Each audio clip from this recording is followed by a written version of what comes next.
All right, everybody, let's go and get started. Again, my name is Kevin Hancock, Director of Solutions here at Exostar, and I'm joined today, actually in person, I'm happy to say, by Ken Squires of Sikich. And today we're going to present Preparing Your Team for CMMC, Key Roles and Responsibility. Ken, you want to take a minute to introduce yourself?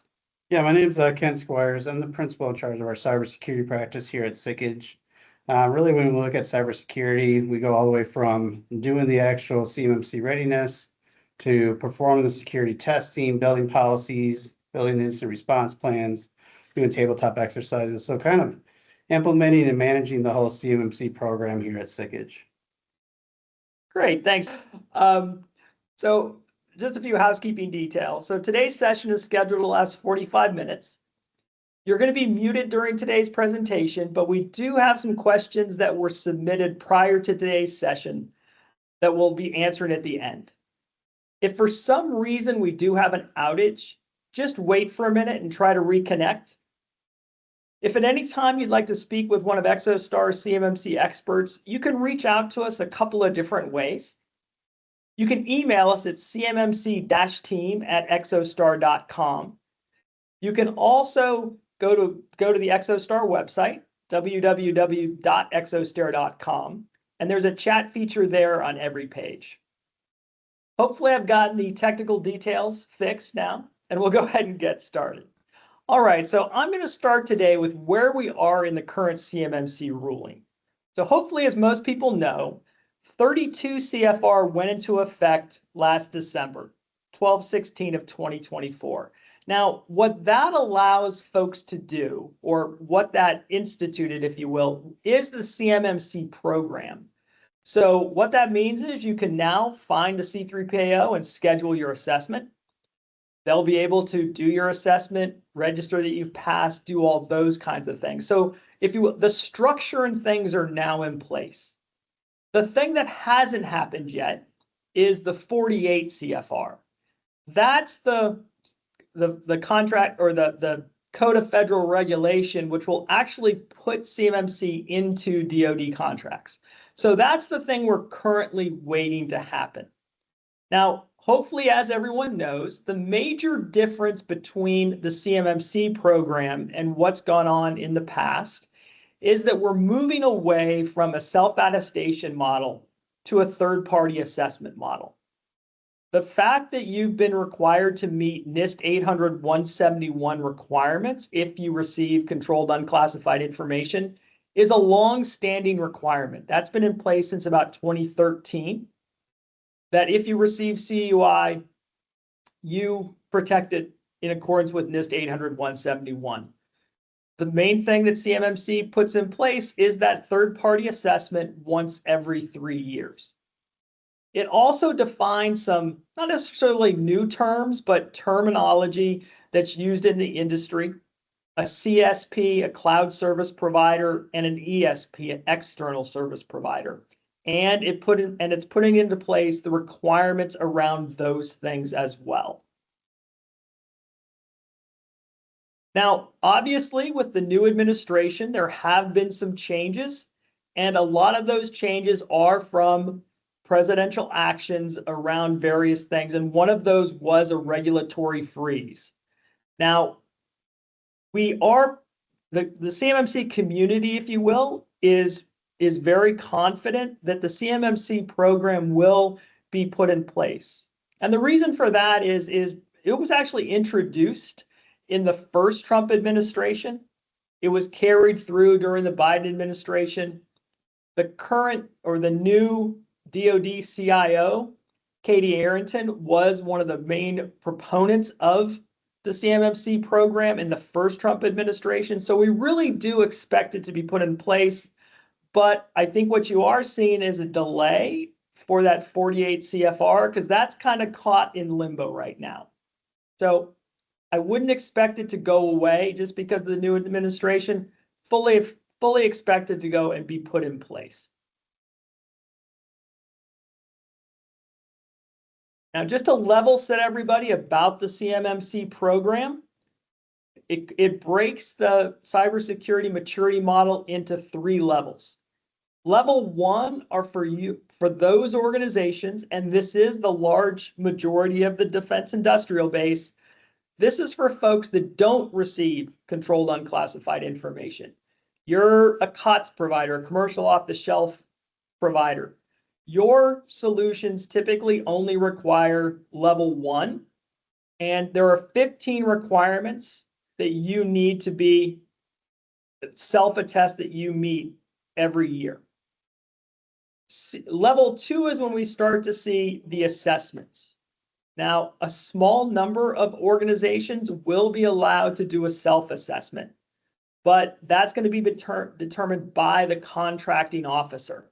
So when the contract is let, it'll let you know whether or not you're going to be able to be self-assessed or whether or not you're going to need that third-party assessment. The vast majority of folks are going to need that third-party assessment. This is about 35% of the defense industrial base. That's a once every 3-year requirement, and you'll need to engage with one of those what are called C3PAOs, certified third-party assessment organizations, to come out and do your assessment. If you're a level 3 and you have those kinds of requirements, there are those 24 controls on top of the 110 controls of NIST 800-171. Those are also going to be assessed once every 3 years, but that's going to be assessed by DIBCAC. Now, that's the audit arm, if you will, of the Department of Defense. They'll be the ones that do that 3-year assessment. Now, when CMMC takes effect, right, so when 48 CFR finally gets finalized, there is an implementation phased approach. Phase 1 is going to be for that first year. That it's expected to continue on the self-assessment path. But after that 12 months, that's when you're going to need that third-party assessment when those contracts are put in place and meet those requirements. After those first 2 years, we'll start to see those phase 3 requirements come in. Those phase 3 are going to require that level 3 certification from DIBCAC, and then full implementation after those first 3 years. Now, please keep in mind that little blue bar there at the bottom, that the DoD can actually really implement this at any time. So, there may be particular contracts they decide are critical enough that they're going to put into place the CMMC program before then. But it will depend on those contract clauses that you sign up for. So hopefully that level sets everybody kind of where we're going. But it doesn't, if you will, stop what you need to do today, because you do have some requirements today if you've got contracts from the Department of Defense.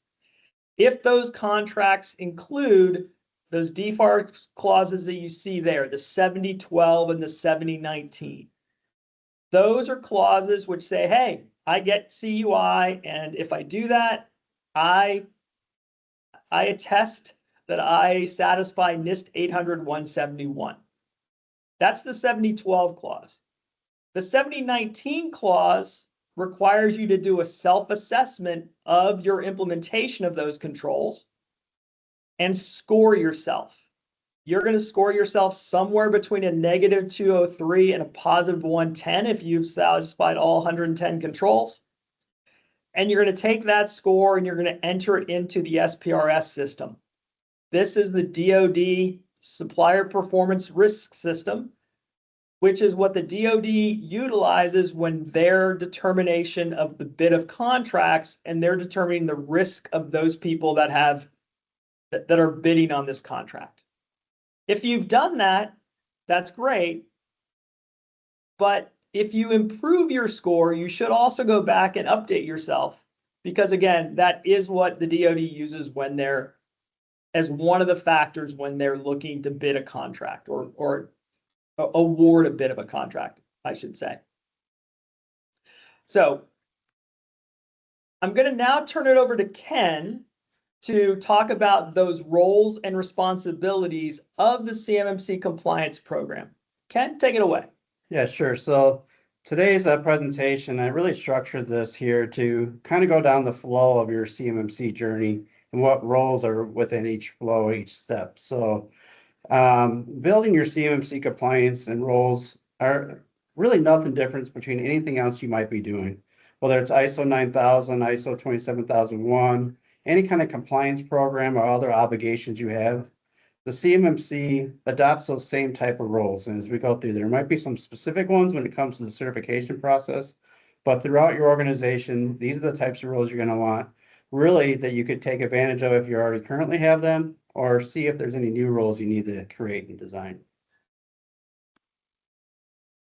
So as we go through here, I wanted to step through, like I said, through the process of actually getting through the journey of your CMMC compliance. And really, that really starts with your executive leadership. They're the ones that made the business decision to actually, is this the market we want to be in? Right? So they're doing the return on investment. And what we're seeing in the industry, so as I go through these roles, you could see the slides, but I'm going to show you what we're actually seeing over the last 4 years of helping implement CMMC, some of the challenge each role has had. And really, the biggest challenge by executive leaders is there a market opportunity and what's the compliance burden? So that's why I highlighted those. If we see our DoD contracts, are they, 350,000, 35,000, 1.5 million, 10 million, 15 million? What's the contract? What's going to be the investment for us to get compliant and do those? Is there, a return on investment in that? What we're seeing right now with a lot of the suppliers in the supply chain that are in those small five employee companies that might make some kind of RF antenna for some specific project, they're only making maybe 45,000, 65,000 on that contract. It doesn't make sense to invest 150,000 and become CMC. So this is a real challenge right now with the CMMC implementation across the DIB. And so these are the kind of decisions that these executive leadership is going to have to make.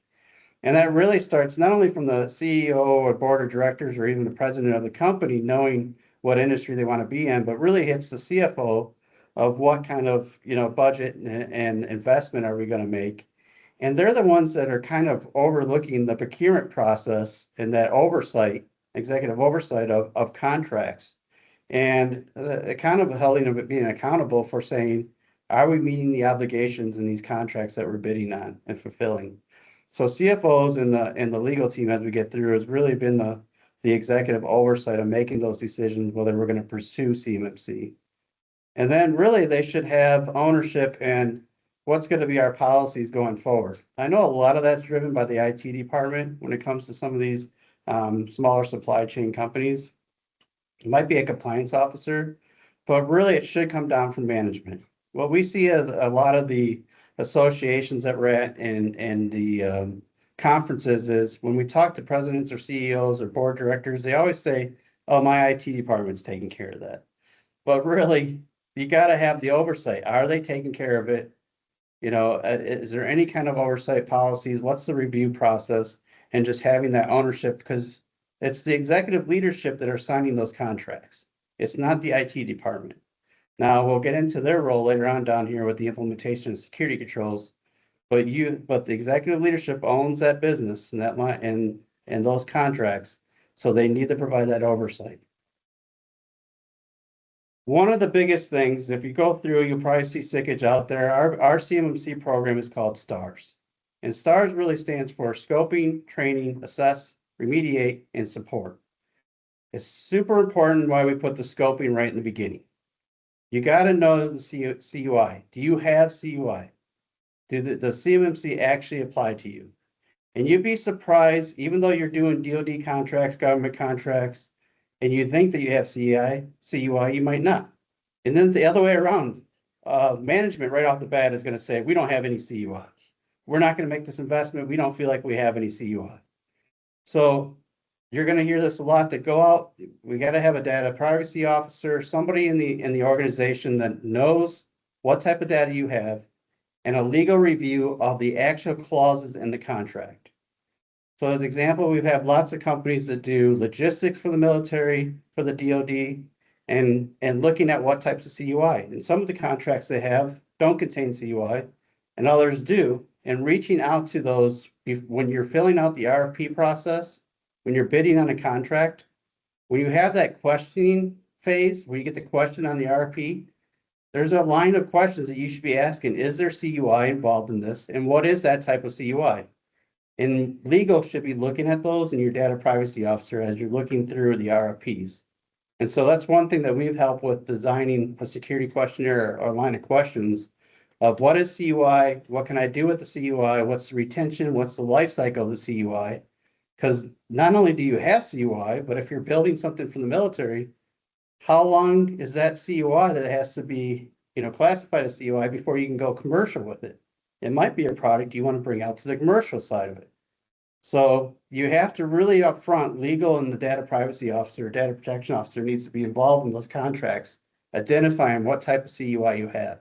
That's exactly why we do scoping right before any engagement, is building the data flows, building the network diagrams, doing the data classification, building out that first half of the system security plan of what does the information system look like, what type of CUI we have, and what can we reduce in scope.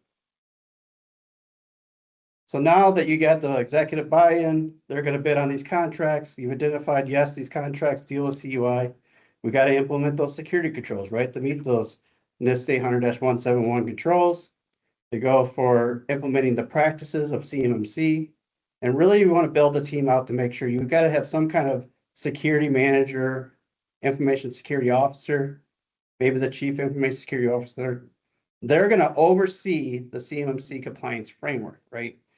They're going to lead those projects. If you can think about it, there's 14 families within the NIST framework. You're really going to have a project for each one of those: change management, incident response, access control. You can break each one of those families into a project and start implementing those. Now, you're used to seeing kind of an information security officer, but a lot of times with the NIST, they call it an information system, right? So you might have an information security officer, or you may have an information system security officer that's dedicated to this enclave. And let me talk about the enclave real quick. This is a big decision that companies are making, all right? When it comes to CMMC, the majority of companies that we're seeing are actually not just building and segmenting a enclave, they're actually segmenting their company, making a separate entity just to handle DoD contracts. Which is very surprising because a lot of industries don't do that. If you look at the healthcare or credit card industry, right, they'll make a dedicated cardholder environment. They'll make a dedicated health, HIPAA environment with their medical records. But really what we're seeing with the CMMC is actually companies splitting up to where they'll handle the commercial side of the house with this entity and the government side on this side, just because of the stringent regulations that are in place coming down. So not only when you might look at the enclave as a segmented network, you might look at it as a segmented company. And when you move to a lot of times when you're moving to a separate company, you're not taking those same resources with you.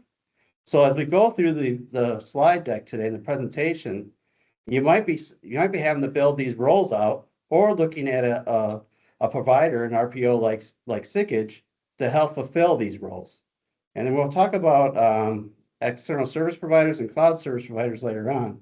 But think about that as you're splitting your entity off, you're also going to have to find those resources that you have internally for the second piece of it. You might have dedicated resources just for an enclave as well, just to be focused on the CMMC obligations. If it depends on how much revenue you're getting off of that you want to have dedicated personnel so you don't lose that revenue.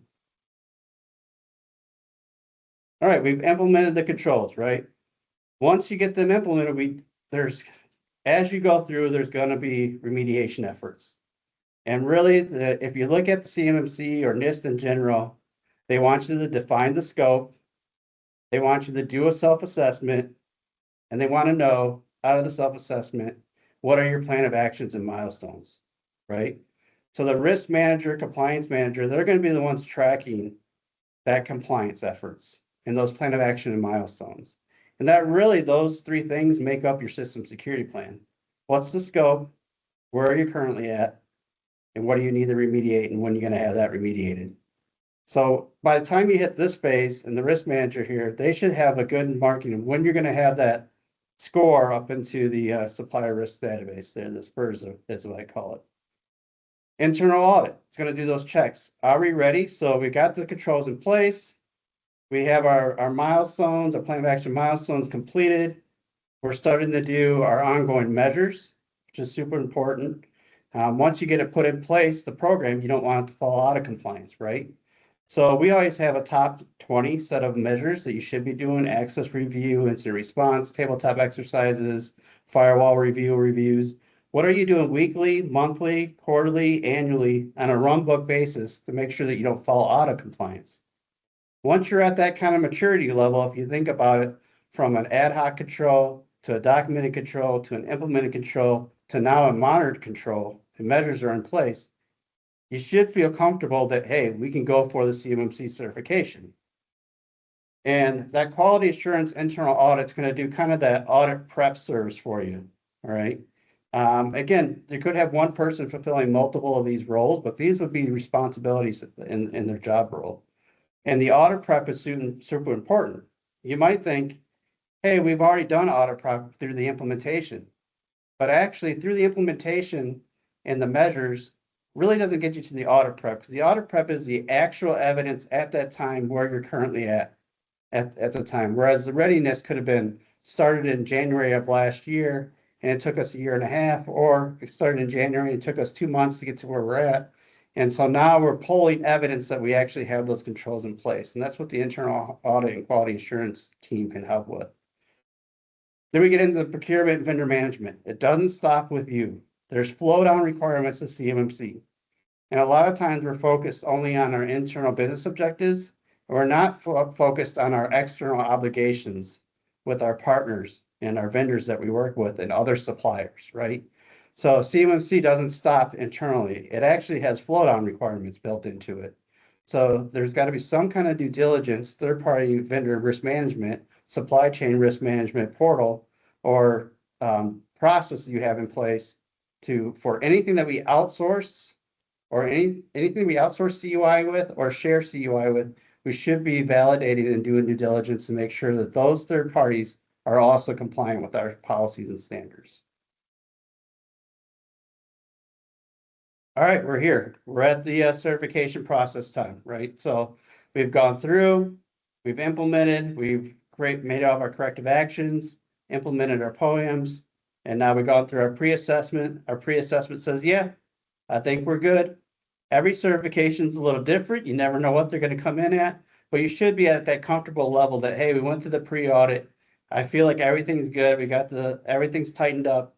Now we're ready to go for an assessment. And this is really where you want to engage in a C3PAO, right? To go out and do the external assessment when we get on the next set of roles.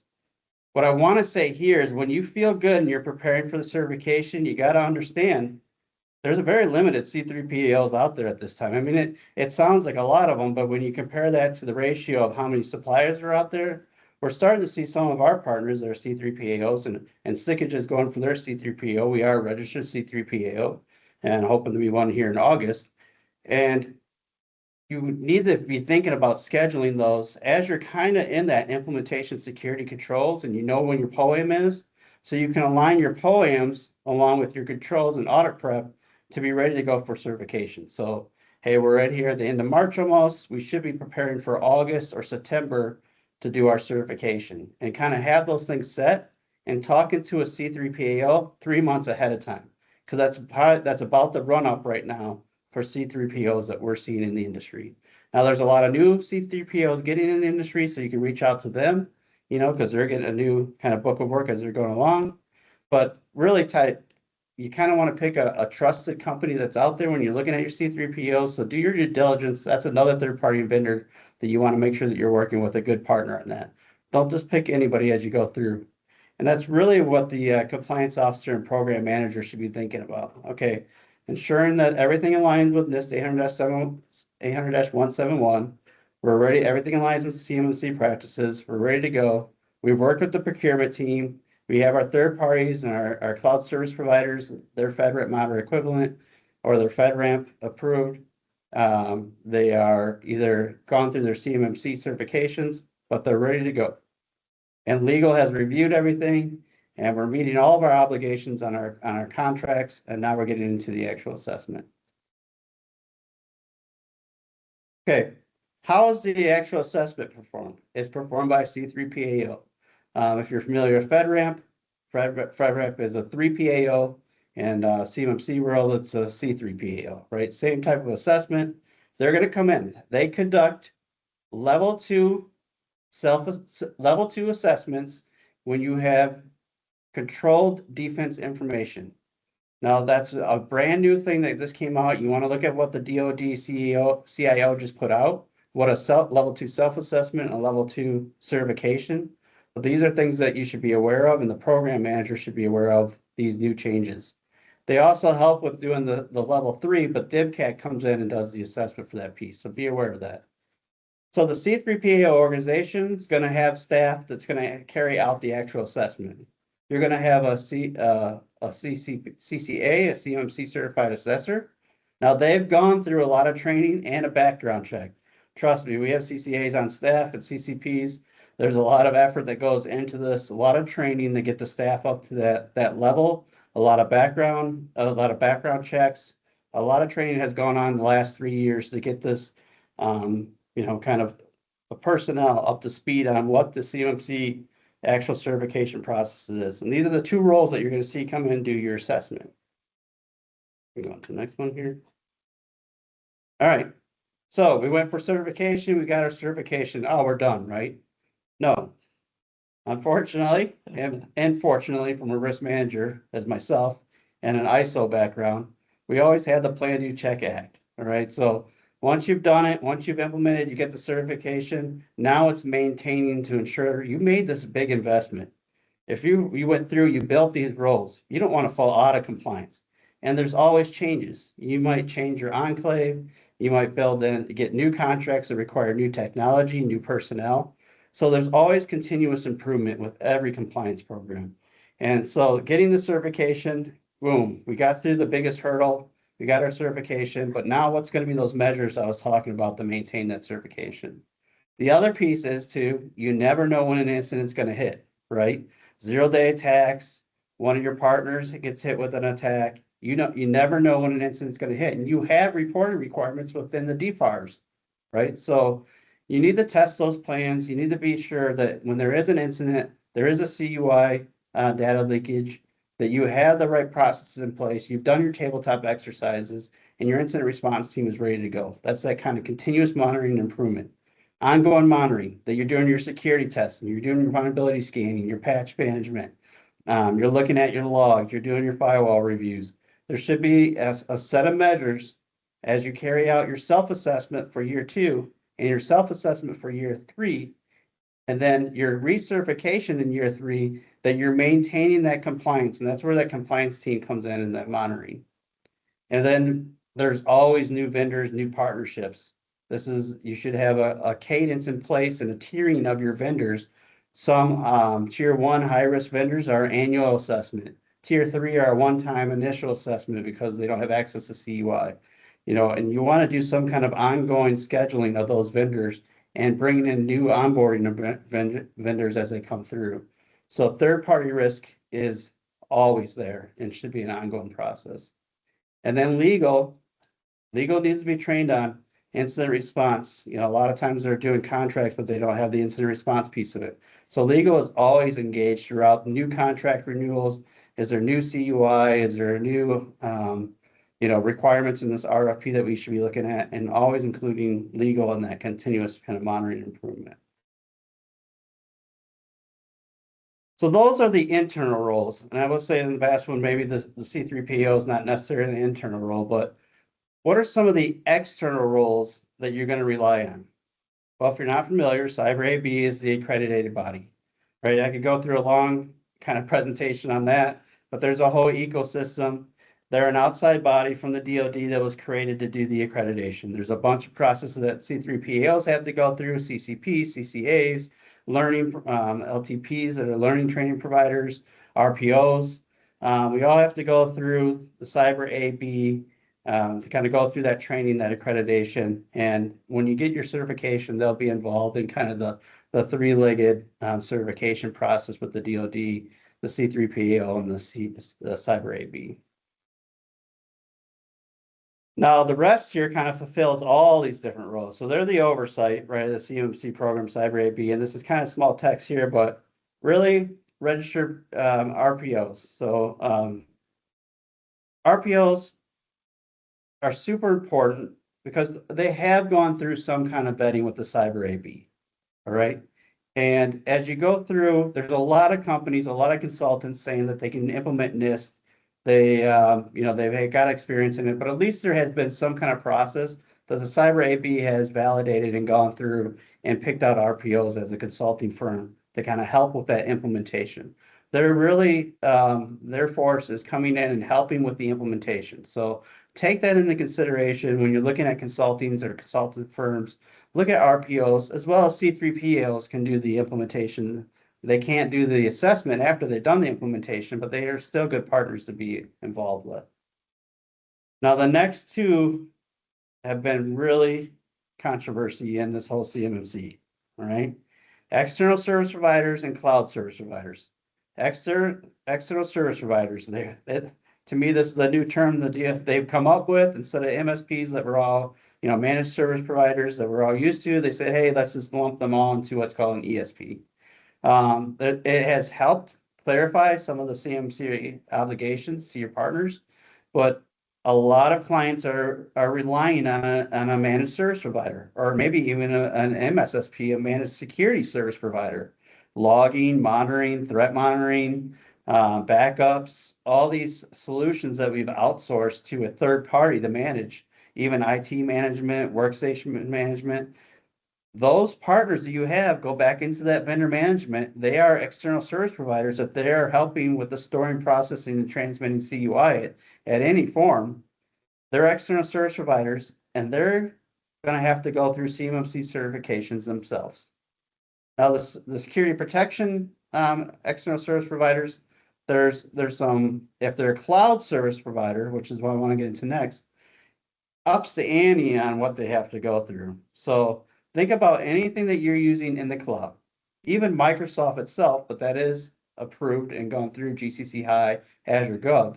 Commercial is not, right? So they're even a cloud service provider. So you need to look at any cloud solution you have has a higher actually obligation. And that higher obligation is FedRAMP moderate or FedRAMP moderate equivalency. The difference is with FedRAMP moderate equivalency is they've gone through the process with the 3PAO. They just haven't been certified or approved. And that's like a 2-year, 3-year thing within FedRAMP. So they've kind of had a lenient where you can have a 3PAO come out and assess your body of evidence. What's the last piece there on that bullet?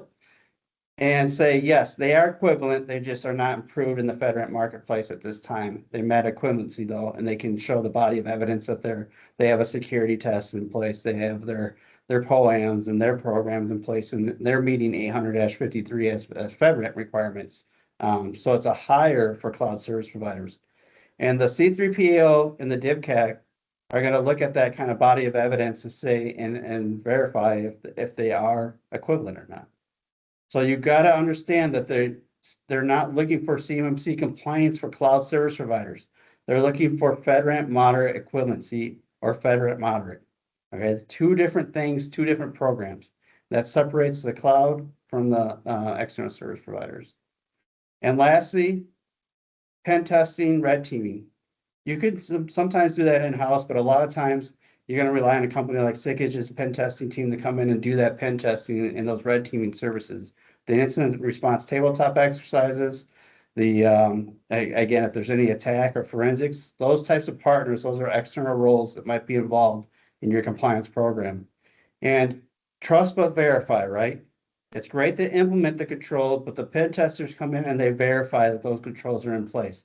Can a threat compromise my enclave, right? So yes, we have them implemented, we got the certification, but you always want to test and trust but verify. That's what the Sikich pen testers come in and do.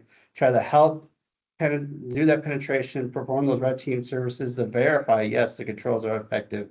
we feel that, you know, an attacker cannot compromise the enclave at this time. Thanks, Ken.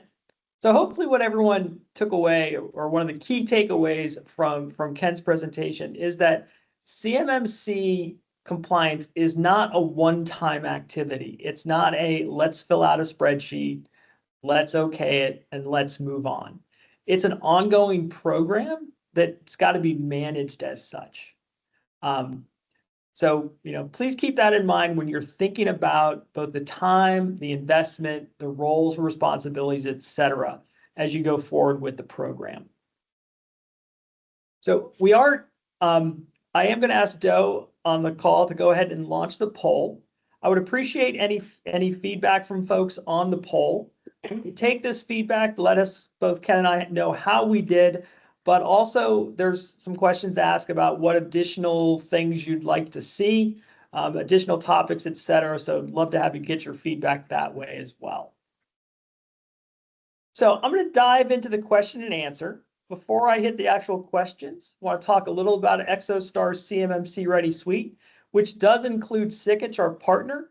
So this is really is a package of both products and services that deliver CMMC. It has applications, Policy Pro and Certification Assistant, that allow you to get ready and build that system security plan. It helps you in that scoping document, helps you determine what that looks like for your particular organization.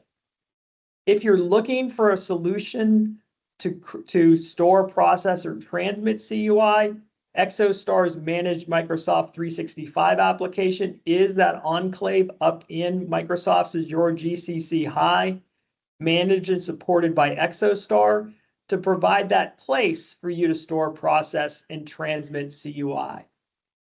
We also provide, through partners like Sikich, our CMMC services, or our CMMC assessment services.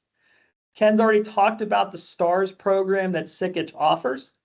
This program really walks you through building that program and allowing you then to work with Sikich or manage it yourself over time. This is that scope, train, assess, remediate, support as you build out that program for your particular organization. All right, with that commercial out of the way, I'm going to dive into the questions that were submitted prior to today's webinar. So number one, how do we know what CMMC level our customers will be flowing down? Is there any way to tell based on the work we currently do what security level we will need to be? Ken, I'll let you take this one. Yeah, definitely. So throughout that scoping phase, one thing we look at is what's the inputs for the contract you're fulfilling.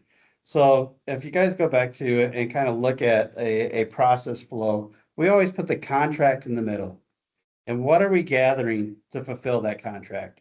Is it file transfer? Is it digital files? Is it schematics? What's being sent to us to fulfill the contract? And as a lot of times the contract is not specifically labeled that this is going to be CUI, but the product or whatever you're making ends up being CUI. So everything that you're doing around building that product is handled as CUI. So you got to look at your inputs and then what are your outputs. And once you determine if you're going to be getting CUI and working with your contract or the flow down requirements from your partners, they're going to let you know what those flow down requirements are. And it's super important to have that questionnaire, like I said in the beginning. Will I be receiving CUI? How should I handle that CUI? What's the retention on it? And making sure that you have all those obligations set right in the beginning. Once you know if you're going to have CUI, it really comes down to what type of CUI is it? Okay, and that's the newest thing from the DoD CIO that I want you guys to go out and read about. Is it covered defense information? So go to the National Archives, review the CUI classifications out there, and where does this data fit within the CUI classifications? One of those classifications is Controlled Defense Information, CDI, and that's going to determine another level within level 2. So level 1, it's just contract information. We're not going to have any CUI. We're just kind of fulfilling out a DoD contract. Level 2, okay, yes, it's CUI, but it doesn't fall in the defense category.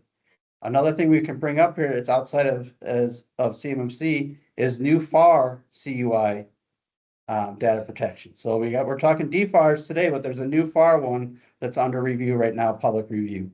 That's general CUI, right? This is where that distinction becomes between CUI that the other government departments will be looking at and what is covered defense information, CDI. That's your level 2 certification. And then level 3 is when you get into nuclear, top secret, those types of things that are controlled unclassified information, but it's not at a classified level, but it needs to be handled at that level 3. Great, thanks, Ken. I'll let you handle 2 as well, since you just talked about it. So what's the CMMC requirement and recommendations for penetration testing? It's at the security testing, all right? Some people look at security testing as vulnerability scanning. Some people look at security testing as pen testing. What's the difference, right? Vulnerability scan just does a vulnerability scan of known vulnerabilities. That could be considered a security test. But really the pen test is that trust but verify, where you have a manual or now kind of automated through AI, depending on what solution you're kind of using, to actually test is the vulnerability, can it be compromised? And that's really super important, not only from, fulfilling the control for penetration testing or for security testing, but to know and to verify that the vulnerabilities you have can't be compromised. And if they can be, what's the POAM or remediation effort to? So that's the difference. They're going to go out and they're going to actually test the vulnerability to see if it can be compromised. Great, thanks. I'll actually take number 3 because kind of Exostar actually fits in this bucket. So how do I combine DFAR 7012 and FedRAMP in preparation for CMMC? So I want everyone to kind of understand the differences here. So FedRAMP is a requirement for cloud service providers in the CMMC regulations. What that means is, and what FedRAMP is, it is a different NIST standard. It's NIST 853. Those are the FedRAMP requirements that you have to meet if you're going to have an application that is FedRAMP. And what that means, and what that generally means is you can actually store government information in FedRAMP systems.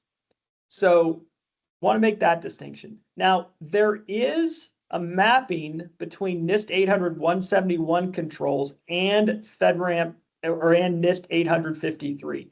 It's actually in the assessment guide for 7012 in one of the appendixes there.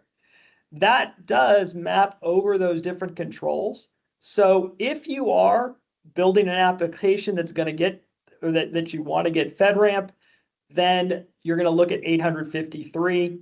If you've done all the controls for 853, or you want to determine whether or not some of the ones you did for NIST 800-171 will map to FedRAMP, that's where you would look to map those controls.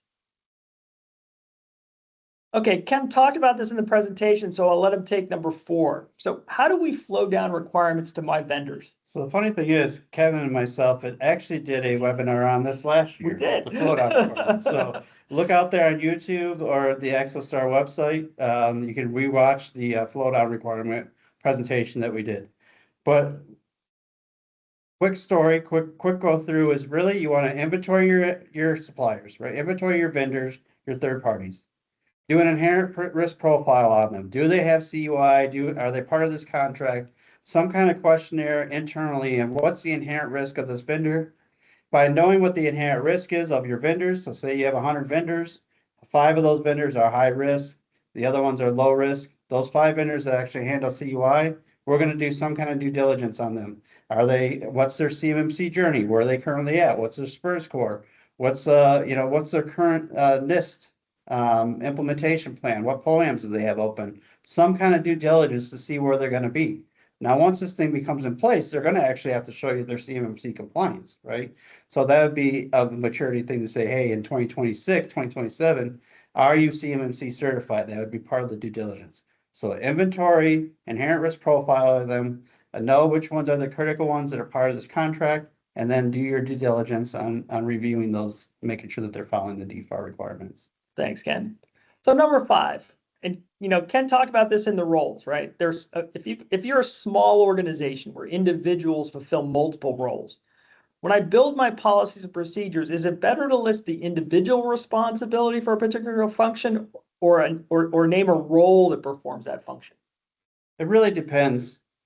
And the model that Sikich takes on is more of an ISO model where you have high-level policies, which would be more of the role. And then you have standards to meet those policies, which could be a detailed of instructions of actually individuals or a role. So it just depends on how effective you want that, you need that control to be, or that policy to be.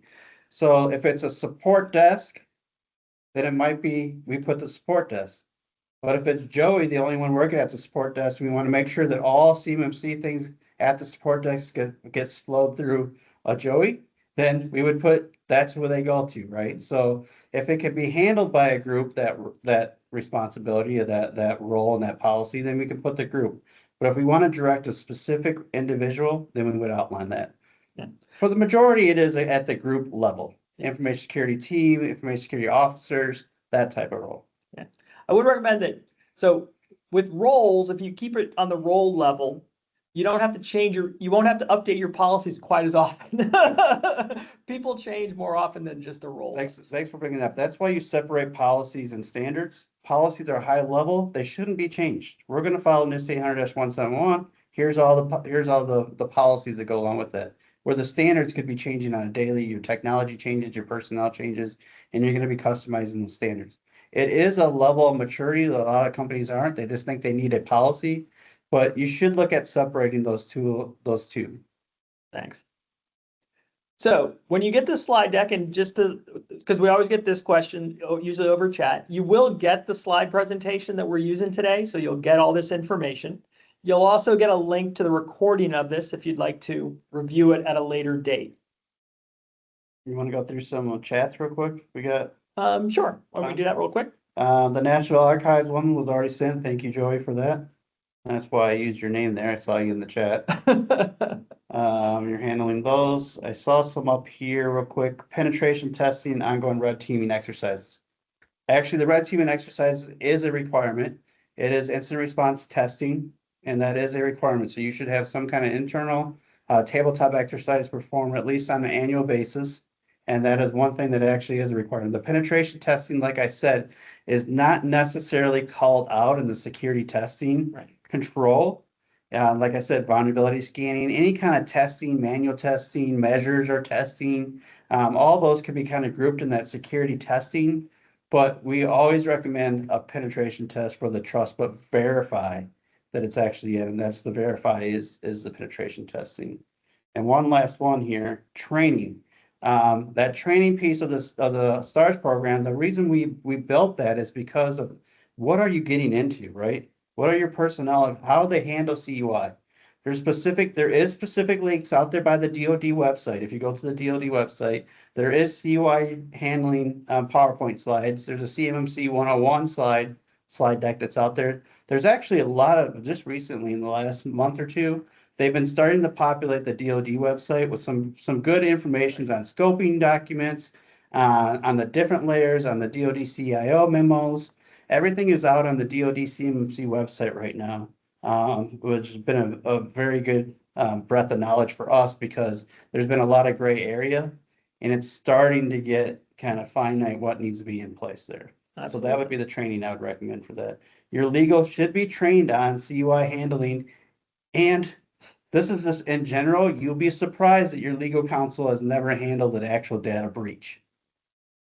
Because they've litigated other fraud or other things, but an actual cyber data breach, and so your cybersecurity providers, those things, that is some training that legal teams that we see in the industry as cybersecurity professionals.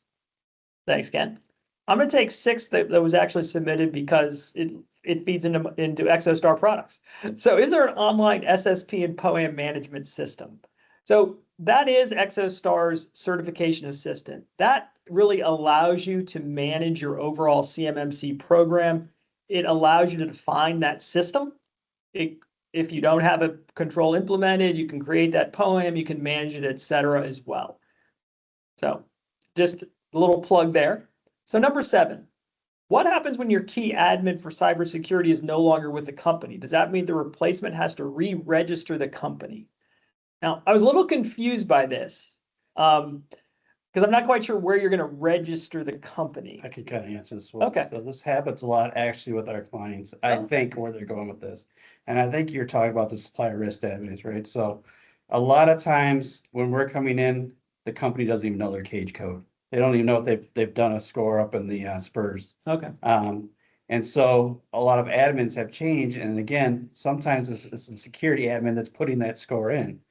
You can actually request, we have a lot of companies that have put the cage code in three years ago, done their self-assessment, and that personnel is gone. I think this is where this is getting to. Yeah. And so you can contact, there is a contact for, I forget which department actually manages, I think it's the procurement department, I forget, but you can contact the administrator of SPRS and they can get you re-added to your company. You don't have to re-register underneath another company. You can gain access to that portal. And to let you guys know, just almost on a weekly basis, they've actually updated the portal to actually upload your CMMC certification into it now. Oh, okay. Yeah, there's new tabs. It just happened because I have a client that we are updating the score in. Yeah. And there's new tabs upload your level 1 certification, your level 2. And so they actually want you to upload your actual certification that you're getting into that. Good to know. Good to know. So number 8, Ken, do you recommend a gap analysis from a vendor or auditor? You know, you're going to get this a lot.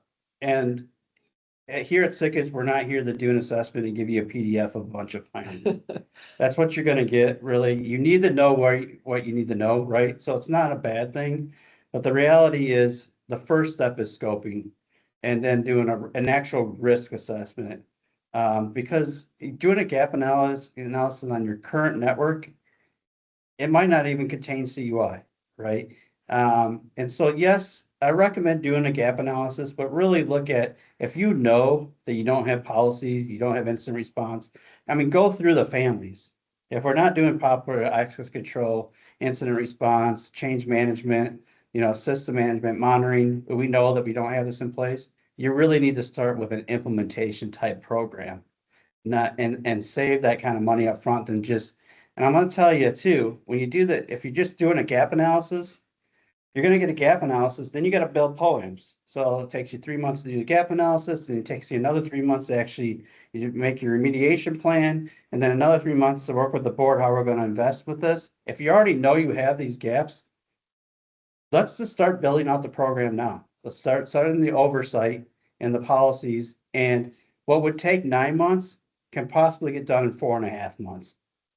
And if you know you're going to be bidding on DoD contracts, these RFPs, we're going to build an enclave, you might as well just go with building it out and looking at scoping what you're going to have. That's just my opinion on it. And a lot of what you're getting from a gap assessment is a bunch of findings in a PDF. And then what do we do with the PDF afterwards? Absolutely. Okay, number 9, because we get this all the time. So if I receive documents from a customer that they're not marked CUI or that are CUI, but they're not marked as CUI, what action should I take? The reality is you should have a data classification practice process internally. A lot of times we get medical records that are not, I think they're classified, but it's a medical record, right? It's an X-ray or something like that, right? So you're going to classify it internally as medical records or PII, personal identifiable information, right? So it really is, you should be contacting whoever shared that with you, for one, and asking them if it is CUI or why haven't they labeled it CUI.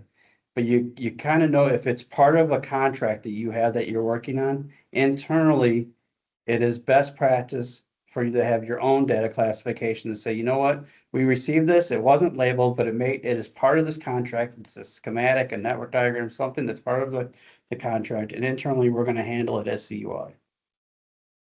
Fair enough. Number 10, last question, folks.